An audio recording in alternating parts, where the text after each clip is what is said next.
ზედარდობს მოსკოვი ხელს მათგენიშვერს. პუტინი არ არის ჩართული ამ ქმედებებში. რეგიონის სტაბილურობა და საქართველოს როლი. ბათუმი მე-14 საერთაშორისო კონფერენციას უმასპინძლებს. ევროინტეგრაციის მინისტრის პირდაპირი ჩართვა დღის მთავარ გამოშვებაში. ვის შეარჩევს არასაპარლამენტო ოპოზიცია? შედგეს ოპოზიციური კანდიდატისათვის მხარის დაჭერა. ბრძოლა თბილისისთვის და ზაალ უდუმაშვილის გეგმები. ნაციონალური მოძრაობის კანდიდატი სტუმრად მაესტროზე. რაში იღებს ხელფას კონკრეტულად ბატონი ოთარ აბესაძე განათლების სამინისტროში? სკანდალით ცნობილი ახალგაზრდა დაკავებულია. ნებისმიერი პირი, რომელიც ფრთხილებული იქნება კორუფციაში, იგი კანონის მთელი სიმკაცრით აგებს პასუხს. მერიის თანამშრომელ ოთარ აბესაძეს 6-დან 9 წლამდე პატიმრობა ემუქრება. საღამო მშვიდობისა, უყურებთ ახალი ამბების მთავარ გამოშვებას, მე ხატია ქვათაძე ვარ. კრემლი რუსი და ქართველი დეპუტატების კონტაქტებს მიესალმება და მზად არის ურთიერთობებში სხვა ფორმატებიც ეძებოს. სად ეს სერგეი ლავროვს არ დაუზუსტებია, ჯერ არც ქართული მხარის ოფიციალური მოსაზრების შესახებ ვიცით რამე. ის რაც ვიცით არის შემდეგი: არსებობს ჟენევის ფორმატი და კარასინი აბაშიძის დიალოგი. ის დეპუტატები კი, რომლებიც სხვა და უფრო პირდაპირ გზებს ეძებენ მოსკოვიდან, ხვალ დაბრუნდებიან. მათ ვიზიტს საქართველოს პარლამენტი და მმართველი გუნდი ემიჯნება. რუსულ პოლიტიკას კი საერთაშორისო ასპარეზზე არსებული ბერკეტებით უპირისპირდება. დღესაც არაერთი შეხვედრა შედგა, მათ შესახებ ნანუკა იორდანიშვილი ისაუბრებს, მან რუს ანალიტიკოსებსაც მოусმინა. ნანუკა, საინტერესოა რა პოზიციები აქვთ მოსკოვში. საერთაშორისო საზოგადოება საქმის კურსშია და დეტალური ინფორმაცია აქვს იმის შესახებ, რაც ეგრეთ წოდებული საზღვრის გადმოწევასთან დაკავშირებით ხდება. რუსი ანალიტიკოსები კი, რომლებსაც ჩვენ ვესაუბრეთ, ეგრეთ წოდებული ბორდერიზაციის პროცესში რუსეთის ხელისუფლების კვალს ვერ ხედავენ და ამბობენ, რომ გადაწყვეტილებებს დე-ფაქტო ცხინვალი იღებს. ქართული მხარე კი მიმდინარე პროცესებზე სრულ პასუხისმგებლობას რუსეთს აკისრებს. ხელისუფლება ამბობს, რომ რუსეთის ქმედებები საფრთხეს არა მხოლოდ საქართველოს ან რეგიონს, არამედ მთელ ევროპას უქმნის. მავთულხლართები, ღობეები, ეგრეთ წოდებული საზღვრის აღნიშნული ბანერები და თხრილები. 2008 წლის ომის დასრულების შემდეგ ცოცავი ოკუპაცია ცენტრალური მაგისტრალისკენ მოიწევს, სოფლებს, საძოვრებს, ხეხილის ბაღებს, ორატყობს ან დე-ფაქტო სამხრეთ ოსეთის ეგრეთ წოდებულ საზღვრებში აქცევს. ცოცავი ოკუპაციის შედეგად საქართველომ რამდენიმე ათეული ჰექტარი მიწის ფართობი დაკარგა. 2011 წლიდან დღემდე გავლებული უკანონო მავთულხლართების სიგრძე 52 კილომეტრს უკვე აღემატება. ეს არ არის გამოწვევა მხოლოდ საქართველოს უსაფრთხოებისთვის, ეს არის გამოწვევა მთლიანად რეგიონის უსაფრთხოებისთვის და ევროპული უსაფრთხოებისთვის, იმიტომ რომ საქმე ჩვენ არ გვაქვს ერთ ბანერთან, ან ორ ბანერთან, საქმე გვაქვს ჩვენ სერიოზულ სამხედრო სიმძლავრეებთან, რომელიც განთავსებული გახლავთ ამ ბანერების უკან. ეგრეთ წოდებული დემარკაციის პროცესის პარალელურად საერთაშორისო ფორუმებზე ოკუპაციას გმობენ და არც საქართველოს მხარდამჭერი განცხადებები წყდება. თუმცა ეს პროცესზე გავლენას ვერ ახდენს. დეტალური ინფორმაცია დიპლომატიურ კორპუსს საგარეო უწყებაში დღესაც მიაწოდეს. არ ყოფილა რუსეთის ფედერაცია ამხელა საერთაშორისო წნეხის ქვეშ საქართველოში განხორციელებული და მიმდინარე აგრესიისთვის, ვიდრე არის ის დღეს. რუსეთი ეგრეთ წოდებული საზღვრის გადმოწევაზე პასუხისმგებლობას იხსნის. მოსკოველი ექსპერტები ფიქრობენ, რომ პროცესებს კრემლი არ მართავს. ეგრეთ წოდებული საზღვრის დემარკაციას კი ადგილობრივი ხელისუფლების ინტრიგას უწოდებენ. კრემლს არ მოსწონს საქართველოს სწრაფვა ნატოსკენ, თუმცა ის რაც ხდება საზღვრებთან დაკავშირებით, ეს მხოლოდ ადგილობრივი ხელისუფლების აქტივობაა. არ ვფიქრობ, რომ მოსკოვში რაღაც ახალი ქმედებები ჩაიფიქრეს. ახლა პუტინის ხელისუფლებას ამაზე ფიქრის დრო არ აქვს. დღეს მთელი ყურადღება აფხაზეთსა და შავ ზღვაზეა მიპყრობილი. ეს მხოლოდ ადგილობრივი ხელისუფლების ინტრიგებია, რადგან რუსეთის ხელისუფლება საქართველოსთან ურთიერთობების ნორმალიზებითაა დაკავებული. ვფიქრობ, პუტინი არ არის ჩართული ამ ქმედებებში. ქართული ექსპერტები ხელისუფლებას ოკუპაციასთან დაკავშირებით სტრატეგიის არ ქონას საყვედურობენ. დავით სიხარულიძე ფიქრობს, რომ ეგრეთ წოდებული საზღვრის გადმოწევაზე მხოლოდ რეაქტიული ქმედებები არაეფექტურია. არ არსებობს საერთიანი დეოკუპაციის სამთავრობო სტრატეგია, რომელშიც იქნებოდა სახელმწიფო ძალის ყველა ინსტრუმენტი გამოყენებული ადეკვატურად. ამიტომ მე ვფიქრობ, რომ ეს უპირველესი რამ, რაც უნდა გაკეთდეს და საბოლოო ჯამში ეს უნდა იყოს სწორედ დასავლეთის თავისუფალი სამყაროს და რუსეთს შორის საუბრის ერთ-ერთი საკითხი, საქართველოს დეოკუპაცია. საოკუპაციო რეჟიმმა ახალი ბანერი ბოლოს სოფელ ბერჟუეთში აღმართა და ცენტრალურ მაგისტრალამდე მანძილი 400 მეტრამდე შეამცირა. დაახლოებით 2 კვირის უკან კი სუსის ინფორმაციით თამარაშენის, ცერონისისა და კნოლევის მიმართულებით ეგრეთ წოდებული ცეცხლგამყოფი ზონები მონიშნა. საქართველოს ევროპული გზა, ასე ჰქვია საერთაშორისო კონფერენციას, რომელიც ბათუმში ხვალ გაიხსნება. სწორედ ამ ქალაქიდან გვერდება ევროინტეგრაციის მინისტრი ვიქტორ დოლიძეს მივესალმები. საღამოშვიდობისა, მადლობა რომ მონაწილეობთ გადაცემაში, ბატონო ვიქტორ. მოგესალმებით, დიდი მადლობა მოწვევისთვის.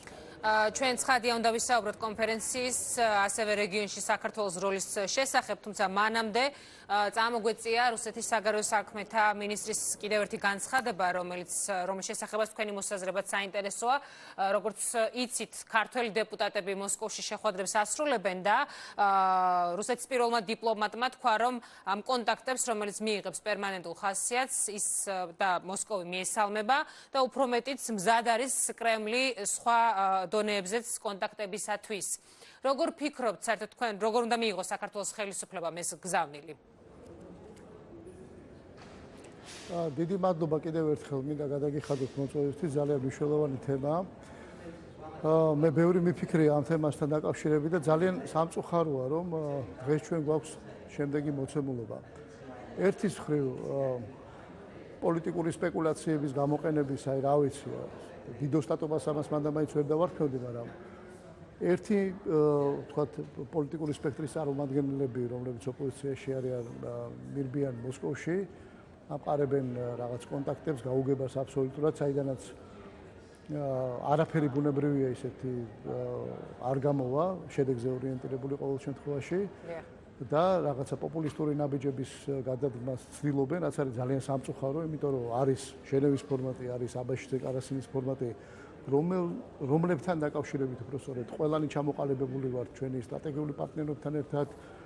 ის ძალიან მნიშვნელოვანი დიალოგი, რომელიც მიმდინარეობს ერთის მხრივ ხელშეუხებელი, მე მინდა ვთქვა, უსაფრთხოების საკითხებზე, ჟენევის უსაფრთხოების საკითხებზე მიმდინარე მოლაპარაკების ფორმატი და მეორე კულტურულ ჰუმანიტარულ ურთიერთობებზე აბაშიძე კარასინის ფორმატი, რომელიც ჩვენ ვიცით ახლა ყველამ, რომ მანდამაინც დიდი შედეგები ამას არ მოუწია, მაგრამ მეტად თუ ნაკლებად რაღაცა პლაცდარმი გაჩნდა იმისა, რომ დიალოგი იყოს, რაღაცა მაინც შემაკავებელი ფაქტორი და რაღაცა უკეთესი ვთქვათ ნორმალიზირებისკენ ურთიერთობის ორმხრივი რომ გადაიდგას ნაბიჯები, მაგრამ მიუხედავად ამისა, ერთი სიტყვით პატრიოტთა ალიანსი ხო ცდილობს იმას, რომ მოსკოვში მირბის და რაღაც აბსოლუტურად გაუაზრებელ, აბსოლუტურად გაუგებარ კონტაქტებს ამყარებს და მეორე მხარე კიდე რომელიც არის ოპოზიციის, ეს არის ყველაზე ცუდი, რომ არსად რაციონი არ არის და რაციონის მარცვალი.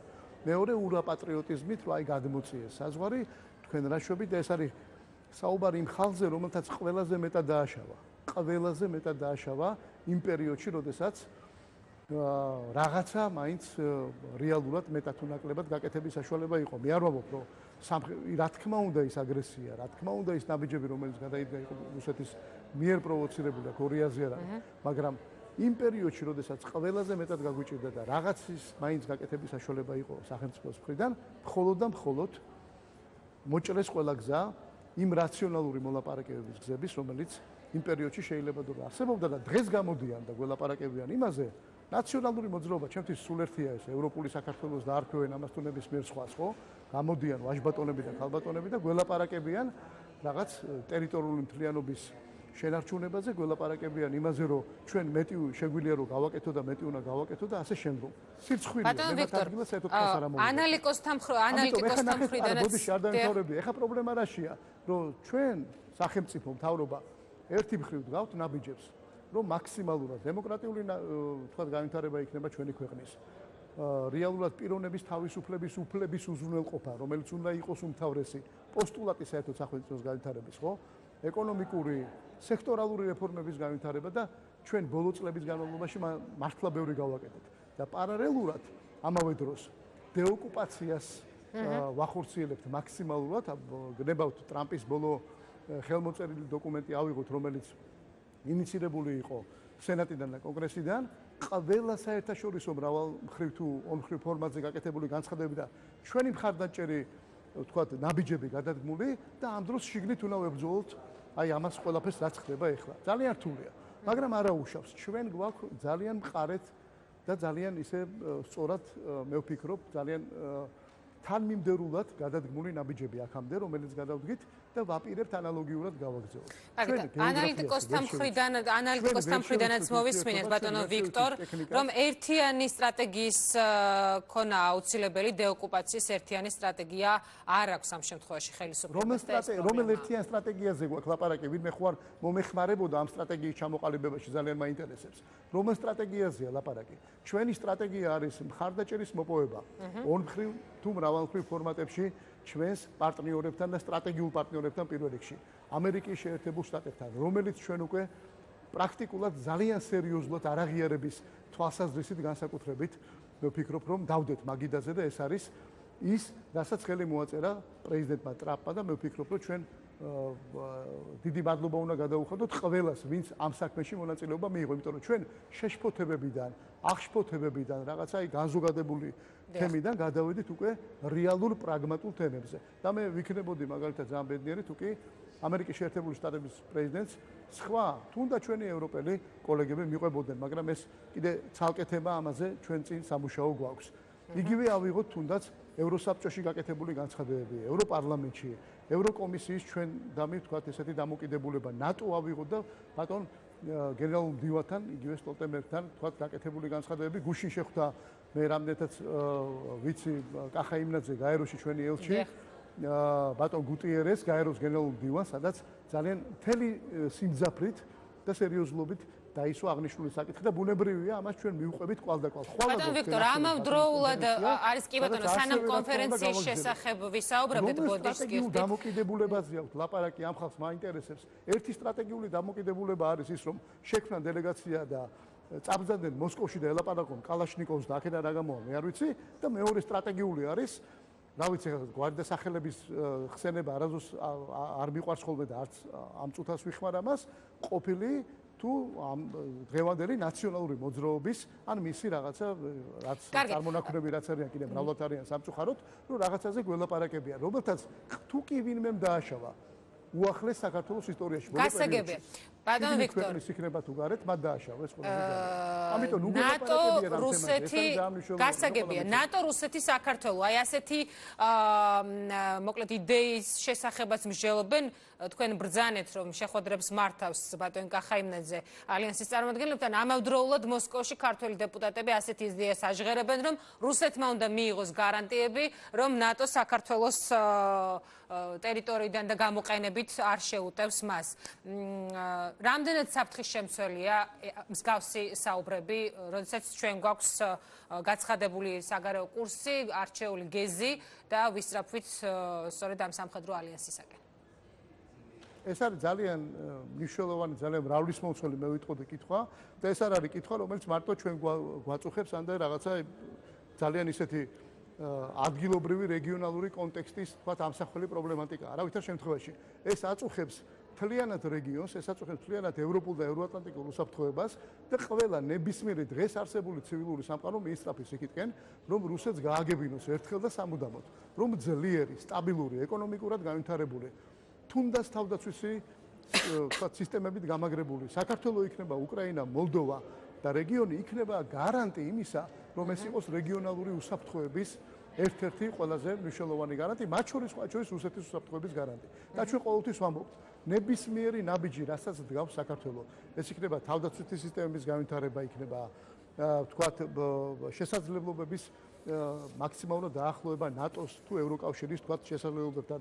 არავითარ შემთხვევაში ამას არ აქვს კავშირი იმასთან, რომ მესამე ქვეყნის, მათ შორის რუსეთის წინააღმდეგ იყოს რაიმე ნაბიჯი გამოყენებული. ჩვენ თავიდანვე 2012 წელს, მაშინ როდესაც დავამარცხეთ სააკაშვილის ძალადობრივი რეჟიმი, მოვედით იმით, რომ პირველი გავაკეთებინა ნორმალური ურთიერთობა, შეგვეძლო ყოველ შემთხვევაში მაქსიმალური გავაკეთებინა იმისათვის, რომ ნორმალიზება რუსეთის ფედერაციასთან ურთიერთობებისა მომხდარიყო, პარალელურად ჩვენი ინტეგრაციის ევროპულ და ევროატლანტიკურ სტრუქტურებში სრული თავსებადობისა და ინტეგრაციის და თქვათ წევრობის თვალსაზრისით და ამავე დროს მიგვეცა საშუალება ქვეყნის განვითარებისთვის, ჩვენი თქვათ მომავალი თაობების უკეთესი განათლების, უკეთესი პირობების, თქვა და კეთილდღეობის შექმნისთვის.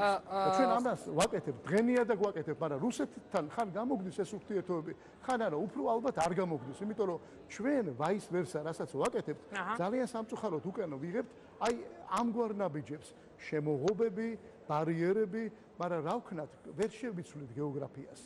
ვერ რუსეთს ომს ვერ გამოუცხადებთ.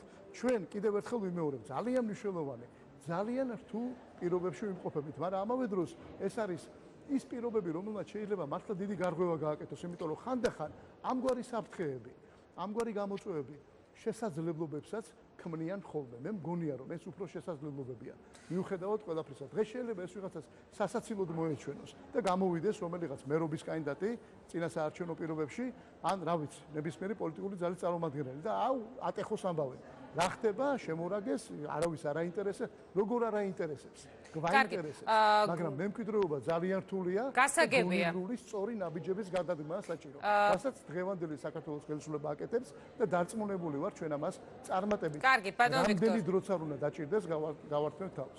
კონფერენციის მნიშვნელობის შესახებ, რომელიც ხვალ დაიწყება ბათუმში. ჩვენ ვახსენეთ, თქვენ ახსენეთ საქართველოს მდებარეობა გეოგრაფიული, მოკლედ რეგიონში მისი როლის შესახებ მინდა კითხოთ. სწორედ ამას ეხებოდა ლავროვის კიდევ ერთი განცხადება, მან თქვა, რომ ამიერკავკასიაში არასტაბილურობას სწორედ საქართველო ქმნის საკუთარი სწრაფვით ნატოსაკენ. ხვალინდელ შეხვედრაზე, როგორც ვიცი, სწორედ საქართველოს როლის თაობაზე იქნება საუბარი რეგიონში. თქვენ გახსოვთ, რომ სწორედ ამ განცხადების შემდგომ მე ვთქვი, რომ ალბათ ყველაფერი მართლა სწორად მიმდინარეობს, იმიტომ რომ ამგვარ განცხადებებს აკეთებს სამწუხაროდ საგარეო მინისტრი ლავროვი, იმიტომ რომ ჩვენ ნამდვილად კიდევ ერთხელ ვიმეორებთ, ვიხწვით იმისკენ, რომ რეალურად საქართველოს ითამაშოს არა რაღაცა დისბალანსის, არა მხოლოდ რაღაცა დაპირისპირების, არამედ პირველ რიგში რაღაცა ერთგვარი ეკონომიკური, სოციალური გნებავთ საგანმანათლებლო რეგიონში ჰაბის როლი, რომელიც იქნება ძალიან მომგებიანი ყველასთვის, აბსოლუტურად და არავითარ წინააღმდეგობაში არ მოვა ჩვენს ევროპულ თუ ევროატლანტიკურ ინტეგრაციის თქვათ თემებამდე. რაც შეეხება ხვალინდელ კონფერენციას, სწორედ ამას მიეძღვნება, მე მინდა გითხრათ, ეს არის უკვე რიგით მე-14 კონფერენცია.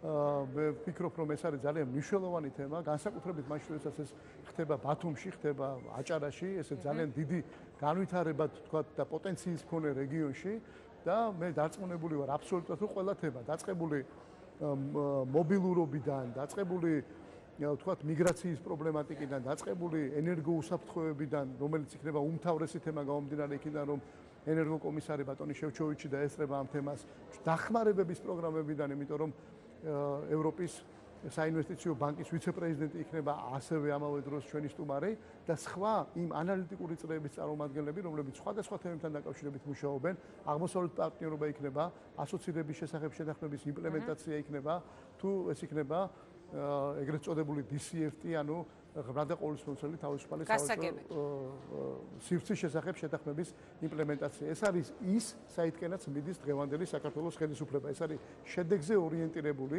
სწორად, გონივრულად და თანმიმდევრულად მიმავალი ხელისუფლება და რაც არ უნდა ილაპარაკონ ახლა ამ ოპონენტებმა და კარგი, გასაგებია, ბოლო კითხვა მინდა დაგისვათ, ჩვენი დრო იწურება. გავიგეთ. თუ არ ვცდები, რამდენიმე დღეში უნდა შეჯერდეს და შეჯამდეს უვიზოდ მიმოსვლის, ასე ვთქვათ, პირველადი მონაცემები და შედეგები. შეგიძლიათ ამ მიმართულებით რაიმე სიახლე გითხრათ დღეს? რა ეფექტი გვაქვს და რა პრობლემები? კამპანია, რომელიც წარიმართა უვიზო მიმოსვლასთან დაკავშირებით იყო შედეგიანი, ძალიან კარგი თქვათ მონაცემები გვაქვს ჯერჯერობით ყოველ შემთხვევაში გამომდინარე იქიდან რომ ჩვენი საზოგადოების და თანამოქალაქეების თქვათ ცნობიერების ამაღლებას მაქსიმალურად მომემსახურეთ. წარმოიდგინეთ 37000-ზე მეტმა ადამიანმა უკვე გადაკვეთა წინ და უკან თქვათ მეტნაკლებად ყოველ შემთხვევაში ევროკავშირისა და შენგენის ზონა, საიდანაც 113 თუ 115 თანამოქალაქე იყო გამობრუნებული იყვნენ, ისიც ძალიან ტექნიკური მიზეზების გამო. ეს იმას ნიშნავს, რომ ეს არის მნიშვნელოვანი კამპანია და ნებისმიერი ანტირუსული პროპაგანდა იქნება ეს თუ ევროპული პოპულარიზაცია თუ ვიზის ლიბერალიზაციის კამპანია, გვაძლევს ჩვენ ძალიან კარგ შედეგებს. ჩვენ ვაპირებთ, რომ ის გავაგრძელოთ მომავალშიც და მე დარწმუნებული ვარ, რომ კიდევ უფრო კარგ შედეგებს მოგცემს. დიდი მადლობა. მომავალშიც. მადლობა, რომ მონაწილეობთ გაცემაში. ვიქტორ დოლიძე პასუხობდა მაესტრო შეკითხვებს. ქვეყნის საგარეო კურსის და არჩეული გზის მნიშვნელობა, როგორც პრემიერმა თქვა, სამთავრობო ცვლილებებში ასახა. პირველი ვიცე-პრემიერი დღეიდან საგარეო საქმეთა მინისტრია, მან ამ პოსტზე კახი კალაძე შეცვალა. ენერგეტიკის სამინისტრო კი კალაძის მოადგილემ ილია ელოშვილმა ჩაიბარა. მინისტრთა კაბინეტში ეს სიახლეები თვითმმართველობის არჩევნებისთვის მზადებამ გამოიწვია. კახი კალაძე ქართული ოცნების თბილისის მერობის კანდიდატია.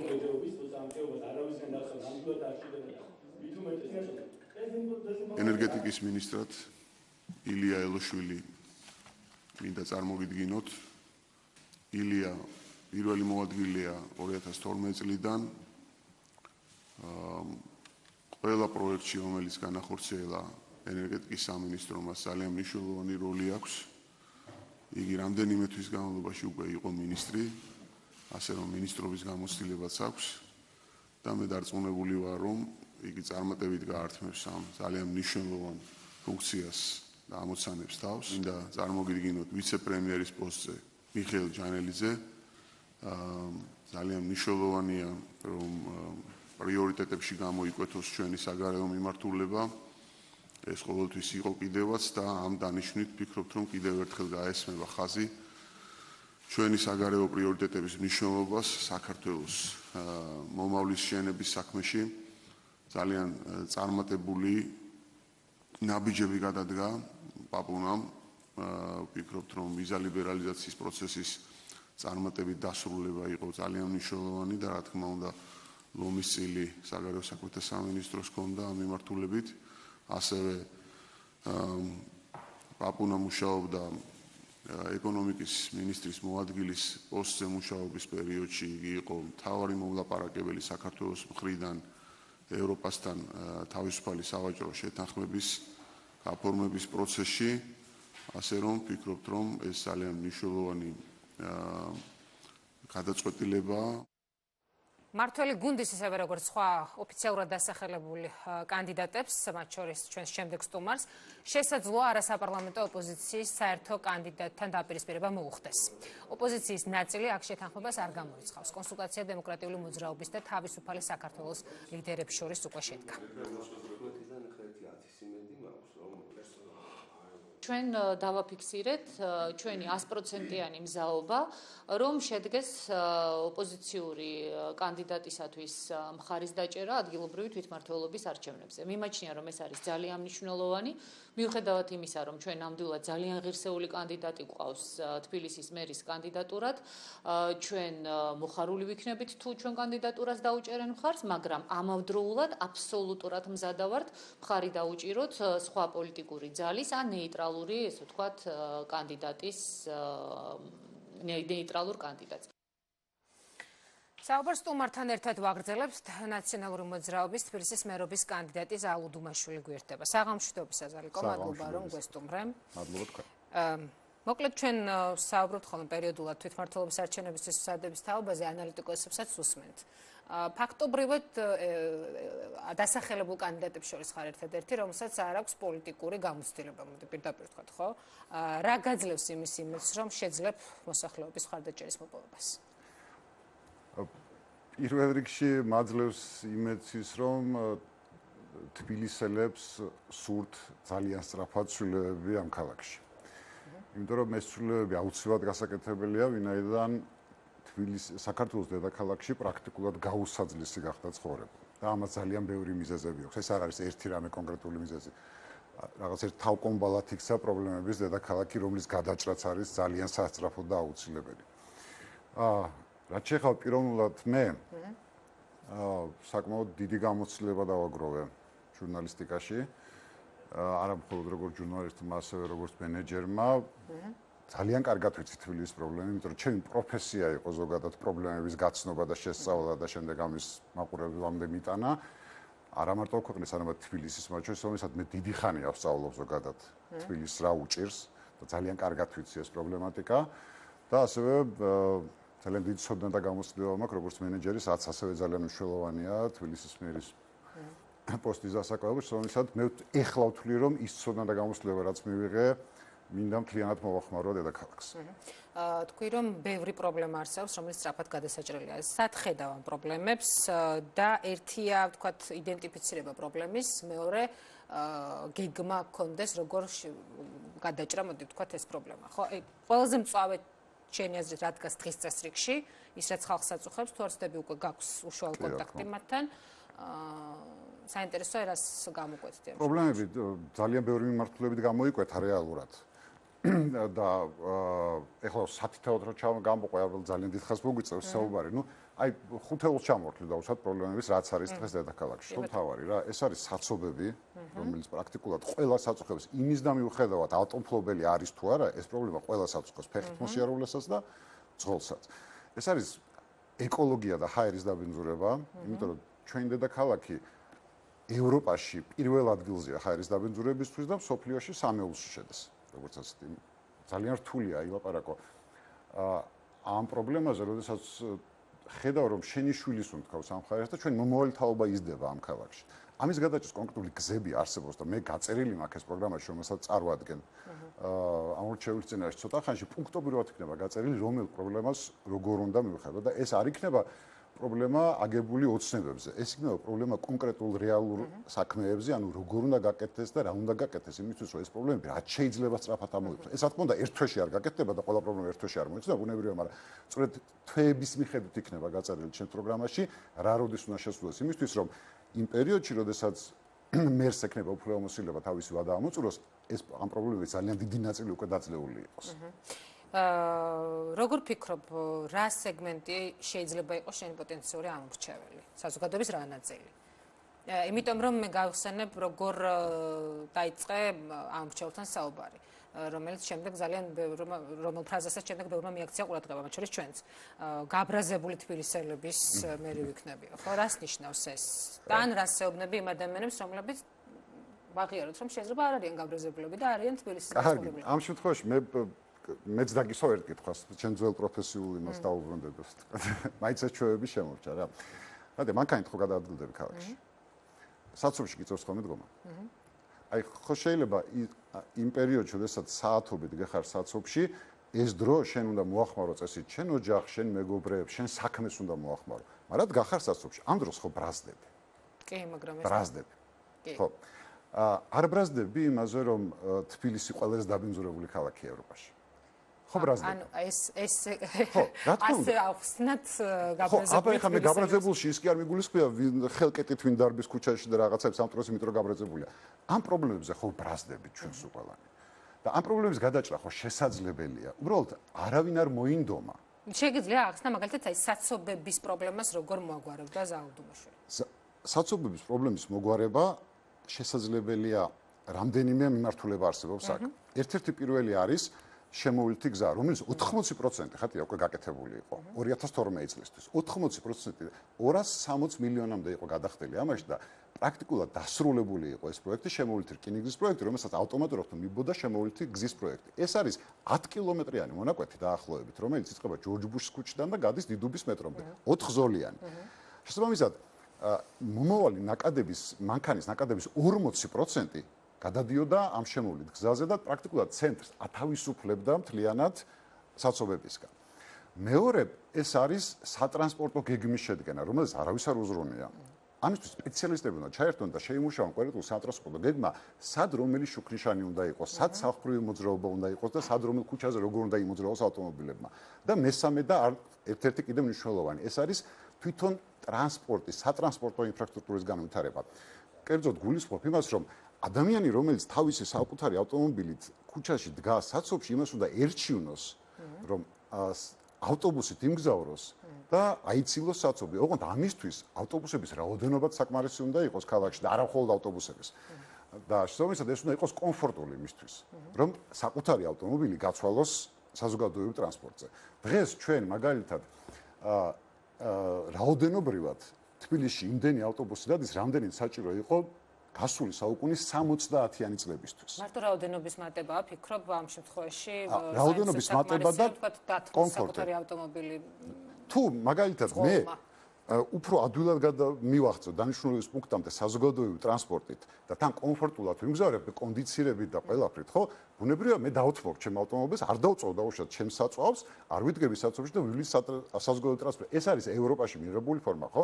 როდესაც საკუთარ ავტომობილს უყენიათ ადამიანებს და ვიფიქროთ, რომ ეს მოცემულობა იქნება თბილისში და საქართველოს შემთხვევაში. რატომ? შენ თუ შექმნი ამას, შენ თუ შექმნი შესაბამის სატრანსპორტო ინფრასტრუქტურას, შესაბამისად გადაჯდება ეს ხალხი საკუთარი ავტომობილიდან ტრანსპორტს. კიდევ ერთხელ არსებობს შემოვლითი გზა და არსებობს სატრანსპორტო გეგმა, რომელიც ეს ერთობლივად განმუხტავს ყველაფერს. არ შეიძლება ერთმა კონკრეტულმა კომპონენტმა ერთბაშად სასწაულებიდან გაგვათავისუფლოს, ხო?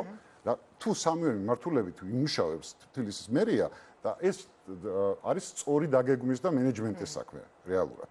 შესაძლებელია, რომ ამ ქალაქში ავიცილოთ თავიდან ის გაუსაძლის საცხოვრები, რაც დღეს არის. კარგით, ეკოლოგიის საკითხი დასვე ასევე მეორე პუნქტად დღის წესრიგში. შეგვიძლია პრობლემა. აი, ამ შემთხვევაში რა ხდება? ეს სხვადასხვა პირდაპირ არის ბმაში საცობებთან, იმიტომ რომ ჰაერის დაბინძურების პირველი მაჩვენებელი ეს არის საცობები.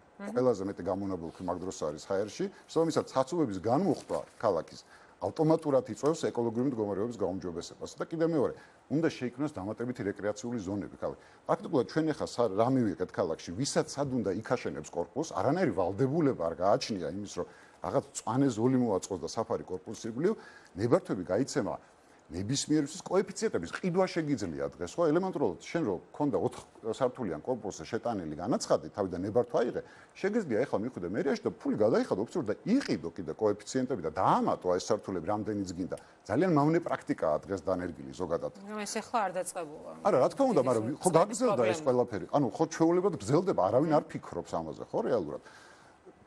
მე ვიძახი რომ თბილისს უნდა შეექმნას ახალი დიდი ძალიან რეკრეაციული ზონები, მაგალითად იპოდრომი, რომელიც არის დღეს ერთი ადამიანის საკუთრებაში არის, უბრალოდ პირველი რასაც გავაკეთებ ალბათ, რომ ჩემი გამორჩენის შემთხვევაში ოფიციალურად გამოვისყიდი მე ამ ტერიტორიას, იპოდრომის ტერიტორიას. თბილისის მერია გამოისყიდის და იქ გააკეთებს ცენტრალურ პარკს, რომელიც იქნება მთავარი დასასვენებელი ადგილი თბილისელებისთვის. ოღონდ ეს არ იქნება ერთადერთი, კიდევ არის 3 პროექტი ჩემს გეგმაში ანალოგიური პარკების გაკეთების თბილისის მასშტაბით. საარჩევნო პროგრამა როდის იქნება ოფიციალურად წარმოქმნილი? პრაქტიკულად უკვე დასრულებულია, ახლა ბოლო დეტალებს გავდივართ და ვათანხმებთ საარჩევნო პროგრამის, რომელიც ძალიან მალე უკვე ბეჭდაში ჩაეშვება და შემდეგ უკვე ოფიციალურ პრეზენტაციასაც გავაკეთებ საარჩევნო პროგრამის და იქნება არა მხოლოდ ასე დაუშვათ იმის საქმე, რომ მე ამ პრობლემას გადავჭრი.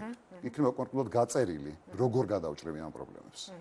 ავარიულ სახლებთან მიმართებაში გქონდა ასევე განცხადება ამ მრჩეველთან ერთ-ერთ ასეთ ადგილს ესტუმრე. ამ პრობლემის მოგვარების გზას სათხედა. ამ პრობლემის მოგვარების გზა არის, რომ ბიუჯეტში შესაბამისად უნდა იყოს ის თანხები, რომლებიც ავარიულ კორპუსების გამაგრებას მოხმარდება. წელს მაგალითად თბილისის მერიამ გაანახევრა ბიუჯეტი. ავარიული, რომელიც იყო ადრე წინა წელს დაუშვათ ჩადებული ავარიული სახლების რეაბილიტაციისთვის. ჯერ ის ბიუჯეტიც არ იყო საკმარისი, ახლა განახევრებული ბიუჯეტი რას უნდა იყოს რეალურად, ხო? შესაბამისად ბიუჯეტში უნდა აისახოს ადეკვატური თანხა იმისთვის, რომ იმ სახლების სასწრაფო რეაბილიტაცია მოხდეს, სადაც პრაქტიკულად დღეს საშიშია ცხოვრება სიცოცხლისთვის რეალურად. მე ასეთ რამდენიმე სახლში ვიყავი, უბრალოდ როგორ ცხოვრობენ მე საშიშია, რომ ყოველდღე იმის შიშთარია, რომ ჭერი არ ჩამოენგრეთ თავს. ანუ ბიუჯეტში პრიორიტეტები უნდა იყოს, თქვათ, გამწვანება, რამდენად შეიძლება გაწვდეს დედაქალაქის ბიუჯეტი აი ასეთ პრობლემის მოგვარებას. ბიუჯეტის პრეზენტაცია შედგება. აუცილებლად შედგება ბიუჯეტი, სადაც იქნება გაწერილი მუხლობრივად რა თანხა რაზე დაიხარჯება. შეგვიძლია ვისაუბროთ კონკურენციაზე, რამდენად კონკურენტულია ამ ეტაპზე, რაც ვიცით გარემო, წინა საარჩევნო და კანდიდატებზე. ვისმენთ ჩვენ მოსაზრებებს ასეც, რომ მართველი გუნდის კანდიდატი, არა მხოლოდ იმიტომ, რომ ის მართველი გუნდის კანდიდატია, სხვა გარკვეული უპირატესობების მხრივაც არის პრინციპში ალტერნატივო. ეს არის მოსაზრება ასეთი. როგორ აღიქვამ შენ მაგალითად კახი კალაძეს და დანარჩენ კანდიდატებსაც ელენე ხოშტარიაც ასევე აქტიურად არის უკვე ჩაბმული წინა საარჩევნო კამპანიაში, ალი კოელისაშვილს გუშინ მოვუსმინეთ. მე ზოგადად ეხლა კონკრეტულად არ შევჩერდები კანდიდატებზე, განსაკუთრებით ოპოზიციურ კანდიდატებს, ყველას უცხადებ მე ძალიან დიდ პატივისცემას. რაც შეეხება სახელმწიფო კანდიდატს, ბუნებრივია, ეხლა სახელმწიფო კანდიდატის უკან იდგება ძალიან დიდი ფული და ძალიან დიდი სახელმწიფო რესურსი. და ბუნებრივია იქნება გაყალბების ცდილობაც არჩევნების, იმიტომ რომ რატო? იმიტომ რომ სახელმწიფო კანდიდატს არ აქვს თბილისელების ხარდაჭერა. და ეს რა არგუმენტით ამბობ მოსახლეობის განწყობით? და რა თქმა უნდა, მოსახლეობის განწყობით. და შესაბამისად მათ მოუწევთ სხვადასხვა, ასე ვთქვათ, შემოვლით გზებზე წასვლა, რომ არჩევნებში რაღაც შედეგი დადონ. თუმცა პირობას ვდებ, რომ არავის არ გავაყალბებინებ წელს არჩევნებს. ამისთვის ძალიან ბევრს ვიმუშავებთ, რომ არჩევნების გაყალბება ვერ შეცვლა. თავარია ამორჩეველი მოვიდეს და გამოხატოს საკუთარი ნება. ფიქრობ, რომ შეიძლება იყოს მეორე ტური? არ გამოვრიცხავ მეორე ტურს. ყოველთვის გააჩნია რამდენი ხარდაჭერი ეყოლება თავარ კონკურენციას. წარმატებები მინდა გისურვო, მადლობა რომ მონაწილეობდით. მადლობა თქვენ. განცემაში ზაალდუმაშვილი პასუხობდა მაესტროს შეკითხვებს. ჩვენ კიდევ ერთი რეპორტაჟი უნდა ვნახოთ, ვიდრე რეკლამის დრო მოვა, ან დაგიბრუნდებით რეკლამის შემდეგ. და ვისაუბროთ ოთარ აბესაძის საქმის თაობაზე, ვინ არის ეს ახალგაზრდა, რომელიც ქრთამის აღების ბრალდებით ახლა მოდულის შენობაში იმყოფება. მოკლედ რამდენიმე წუთში შევხვდებით. ისევ ჩაბუქის მხარდასაჭერად, რას ითხოვს ოჯახი, პირდაპირი ჩართვა აქციიდან.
ოჯახში ძალადობა სანახაობა არ არის.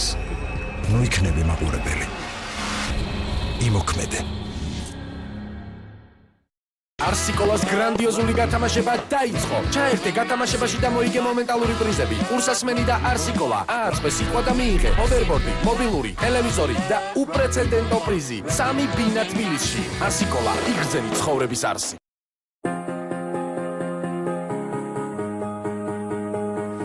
This is what it feels like.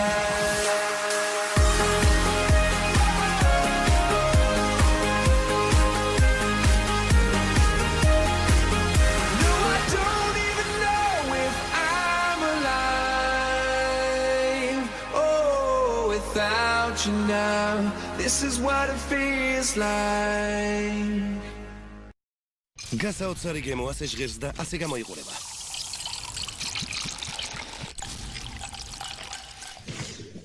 არ აქვს მნიშვნელობა თუ რომელ კოკაკოლას აირჩევთ. შეგრძნებები მუდამ უცვლელია. ძველი შეგრძნება უერთდება. ახალ სტილს, ახალი სტილი, უცვლელი, გასაოცარი შეგრძნება.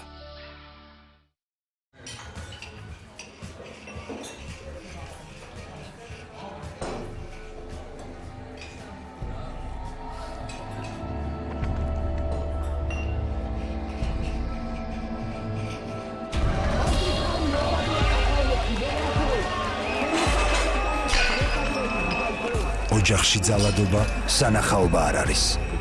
ნუ იქნები მაყურებელი. იმოქმედე.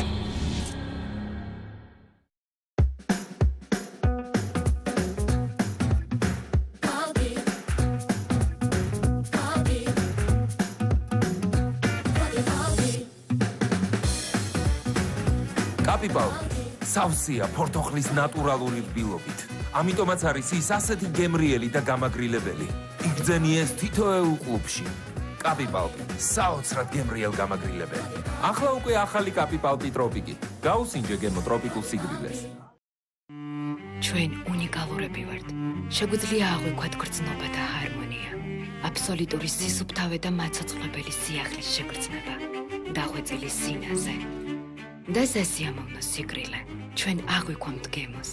და შევიგრძნობთ სიტკბოს, ვეძებთ ბალანს და ვქმნით ჰარმონიას. ფიუს ჩაი, ისე ასეთივე უნიკალური, როგორიც ჩვენ ხარ.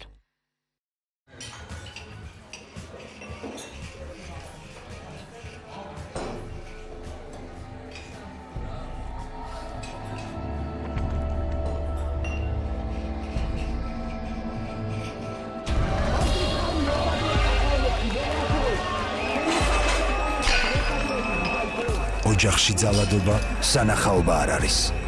ნუ იქნები მაყურებელი. იმოქმედე.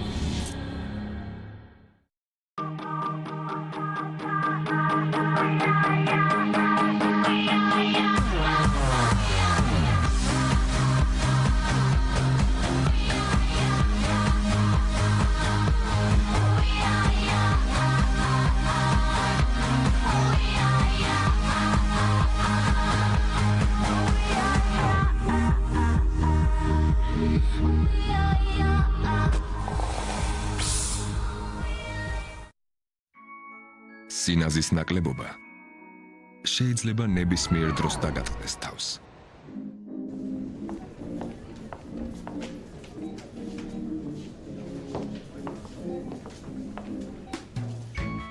ნესტლეს შოკოლადი მთელი დღის სამყოფის სინაზის იდეალური მარაგია.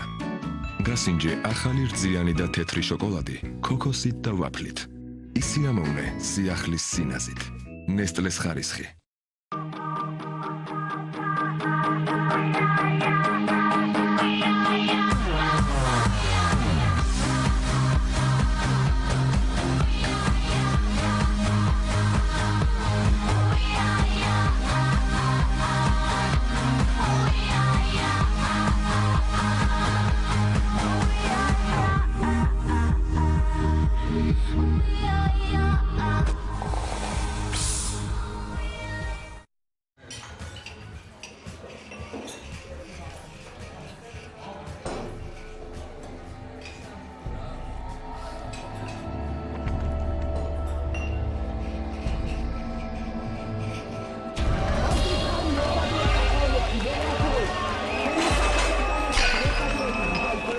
ოჯახში ძალადობა სანახაობა არ არის.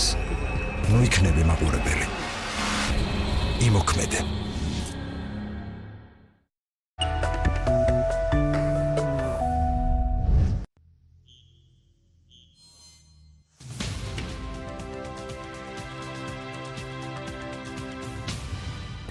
უყურებთ ახალი ამბების მთავარ გამოშვებას ბრუნდებით პირდაპირ ეთერში. ოთარ აბესაძე, რომელიც ახლა მოდულის შენობაში იმყოფება, როგორც მისი ადვოკატი ამბობს, ბრალს აღიარებს, თუმცა ოფიციალურად მისთვის ბრალი არ წარუდგენიათ. როგორც ადვოკატმა მოდულის შენობიდან გამოსვლის შემდეგ განაცხადა, დაკავებული თავს ვერ გრძნობს კარგად და შესაბამისად მისი პოზიციის შესახებ ხვალ უფრო დეტალურად ისაუბრებს. რას ედავებიან მერიის თანამშრომელს, როგორია მერიის პოზიცია, ასევე საკრებულოში განცხადებები ამის შესახებ თამთა ასანიძე ისაუბრებს. თბილისის მერიის თანამშრომელს 3000 ამერიკული დოლარის აღებას ედავებიან. სახელმწიფო უსაფრთხოების სამსახურის ცნობით ოთარ აბესაძე მდინარე მტკვარზე ტივზე არსებული კაფისა და შესაბამისი ინფრასტრუქტურის მოწყობისთვის მოქალაქეებს საჭირო ნებართვის აღებას დაჩქარებული წესით დაჰპირდა. თანხა 11 ივლის სწორედ ამ სამსახურის სანაცვლოდ მოითხოვა და აიღო კიდეც. გამოძიების ინფორმაციით, ოთარ აბესაძემ მოქალაქეებს განუმარტა, რომ თბილისის მერიის არქიტექტურის, ქონებისა და ზედამხედველობის სამსახურებში ყველა საკითხი შეთანხმებული იყო მის მიერ და ტივის მოსაწყობად საჭირო სამუშაოები შეეძლოთ უპრობლემოდ დაეწყოთ. აწუყვე ბრალდებული ოთარ აბესაძე წლების განმავლობაში ქართული ოცნების ახალგაზრდული ფრთის ხელმძღვანელი, განათლების მინისტრის მრჩეველი და საკრებულოში დედაქალაქის მერიის ოფიციალური წარმომადგენელი იყო. დედაქალაქის მთავრობაში დღეს ის შტატგარეშე თანამშრომლად გაგვაცნეს. ფაქტს სამწუხარო უწოდეს და კორუფციასთან ბრძოლისა და გამოძიებასთან თანამშრომლობის პირობა დადეს. თბილისის მერის მიდგომა არის ძალიან მარტივი, ნებისმიერი ფაქტი, რომელიც უკავშირდება რაიმე გადაცდომას კანონთან მიმართებაში, ბუნებრივია ის იქნება შესაბამისი რეაგირება ამასთან დაკავშირებული და რეალურად არ აქვს მნიშვნელობა ის იქნება რომელი მხარის წარმომადგენელი იქნება კანონის მიმართ აბსოლუტურად ყველა არის თანასწორი. მომხდარს თბილისის საკრებულოს დეპუტატებიც გმობენ. უმცირესობა აბესაძის დაკავებას მერიაში კორუფციის დასტურად განიხილავს. საკრებულოს თავმჯდომარე ამას უარყოფს. წლებია ვიძახი, რომ თბილისის მერია ნელ-ნელა იხსნება კორუფციით.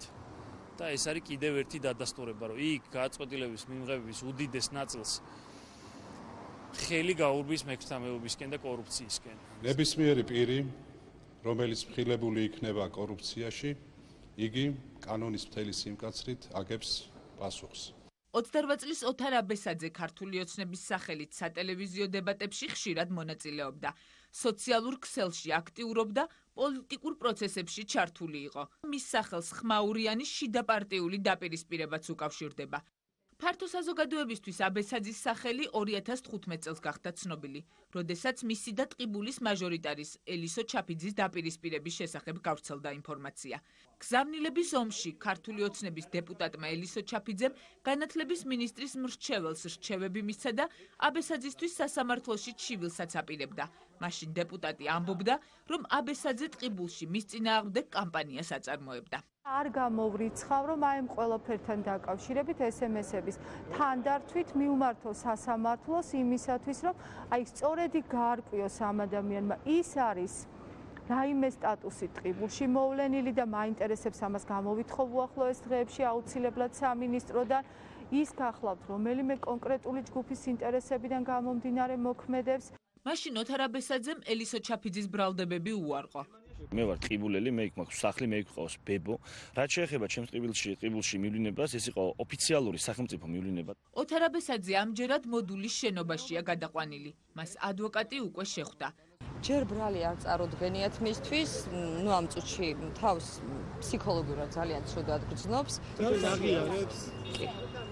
წარდგენილი ბრალდების დამტკიცების შემთხვევაში 6-დან 9 წლამდე თავისუფლების აღკვეთა ემუქრება.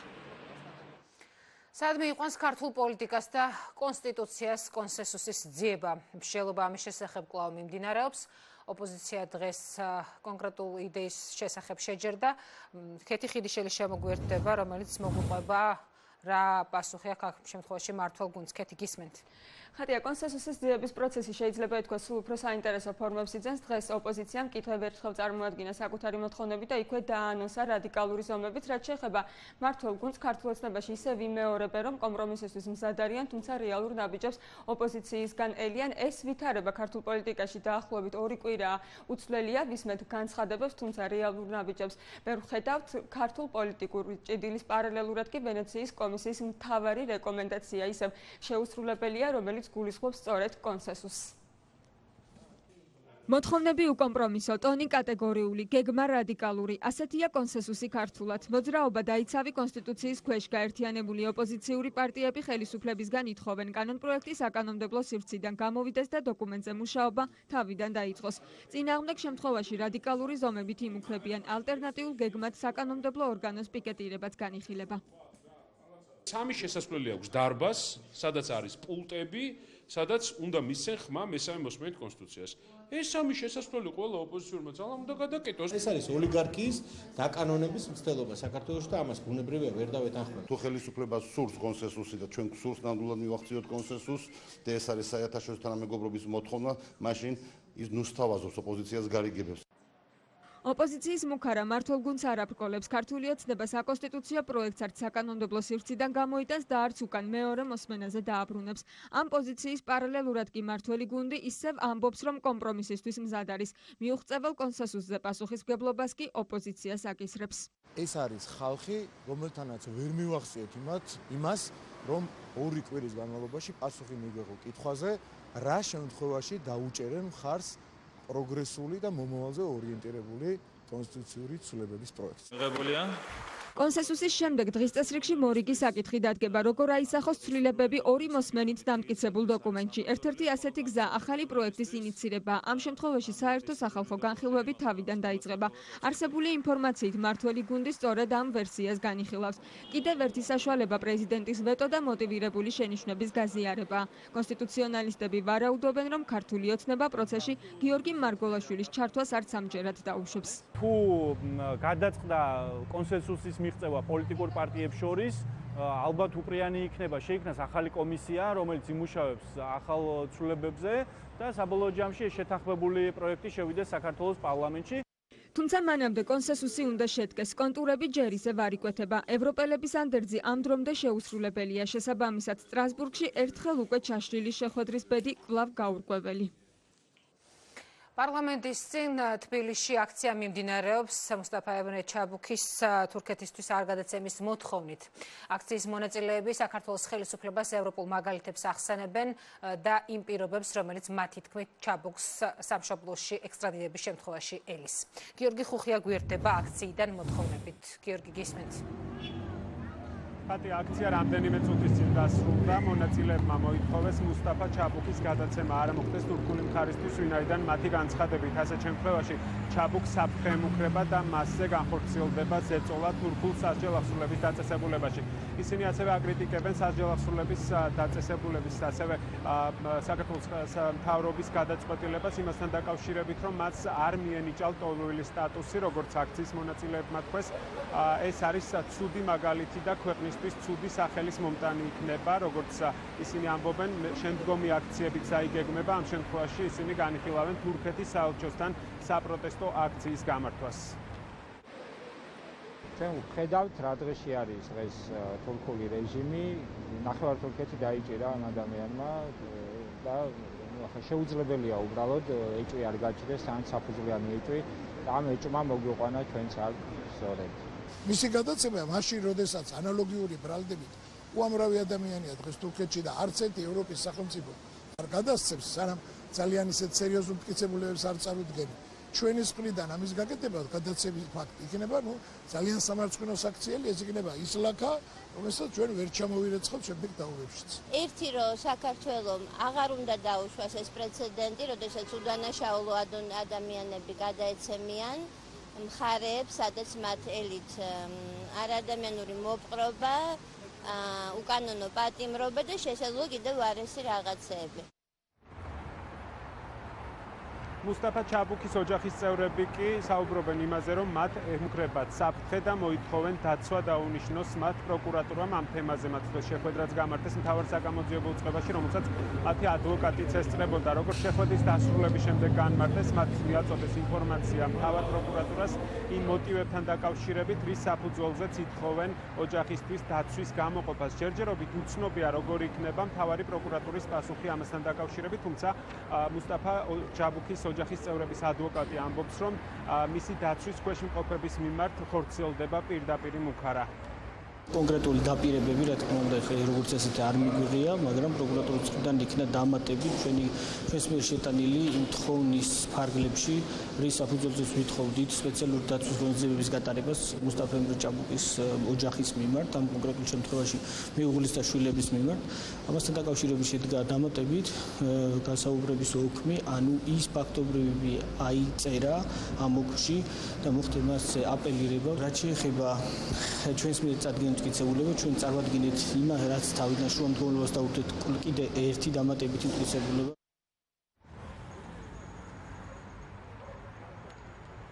დემირელის კოლეჯის ერთ-ერთი ხელმძღვანელი ქართულმა სამართალდამცველებმა 24 მაისს დააკავეს. ეს დაკავება მოხდა თურქული მხარის მოთხოვნის საფუძველზე. მუსტაფა ჩაბუქს თურქეთში ედავებიან ტერორისტულ ორგანიზაციასთან თანამშრომლობას და სწორედ ამ მოტივით მოხდა მისი დაკავება, როგორც ცნობილია. რამდენიმე დღის წინ ლტოლვილთა სამინისტრომ მისი საკითხი განიხილა, მიანიჭებდნენ თუ არა ჩაბუქს ლტოლვილის სტატუსს, როგორც უკვე ცნობილი არის, მას სტატუსის მინიჭებაზე უარი ეთქვა, შესაბამისად ამ შემთხვევაში აქტუალური არის კითხვა, მოხდება თუ არა მისი ექსტრადირება თურქეთში, ამასთან დაკავშირებით გადაწყვეტილება სავარაუდოდ უახლოეს მომავალში მიიღება. გმადლობა, ეს გიორგი ხუხია იყო. რამდენიმე სიახლის შესახებ მოკლედ. რუსეთის ეროვნული სააგენტოს სპეციალისტებმა ტყუის შემცველობაზე კვლევისთვის ქვეყნის მასშტაბით სარეალიზაციო ობიექტებიდან სხვადასხვა სახეობის სანელებლის 75 ნიმუში აიღეს და აკრედიტებული ლაბორატორიაში აჭარის სოფლის მეურნეობის სამინისტროს ლაბორატორიულ კვლევის ცენტრში გაგზავნეს. როგორც სააგენტოს განცხადების შენათქვამი, ამ დროისთვის გამოკვლეულია ყველა ნიმუში და დარღვევა მხოლოდ 4 მათგანში აღმოვლინდა.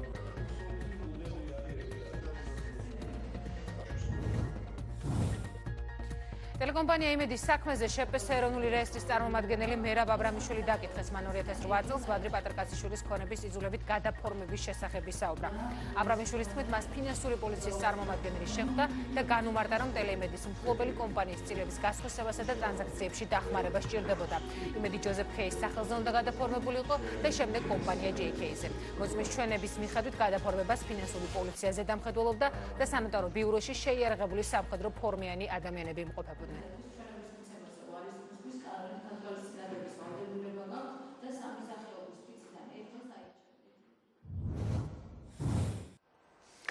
მეგობრე მემკვიდრეობას, ეს არის კულტურული მემკვიდრეობის დაცვის ეროვნული სააგენტოს ახალი კამპანია, პროექტი ისტორიული ძეგლების აღდგენა რეაბილიტაციის გააქტიურებას ისახავს.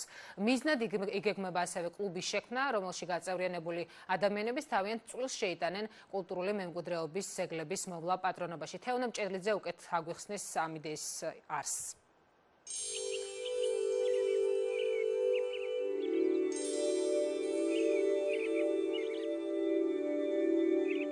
შექსპირის ნაწარმოების მიხედვით დადგმულ სპექტაკლს მაყურებელი 15 ივლისს ვარძიის მუზეუმ ნაკრძალის ტერიტორიაზე იხილავს.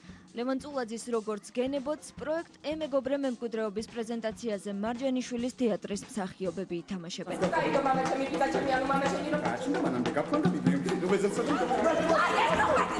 ღონისძიებაში თეატრის ჩართულობაც თემატურია. ის პირველია იმ ორგანიზაციებს შორის, რომელმაც მზადყოფნა გამოთქვა იყოს კლუბის წევრი და წვლილი შეიტანოს კულტურული მემკვიდრეობის დაცვაში. ჩვენც მემკვიდრეობის შენობაში ვართ და ვიცით ეს რასაც ნიშნავს, ვიცით რომ მას არა მარტო დაცვა და გაფრთხილება, არამედ მუდმივად ახალი სიცოცხლის შთაბერვა სჭირდება.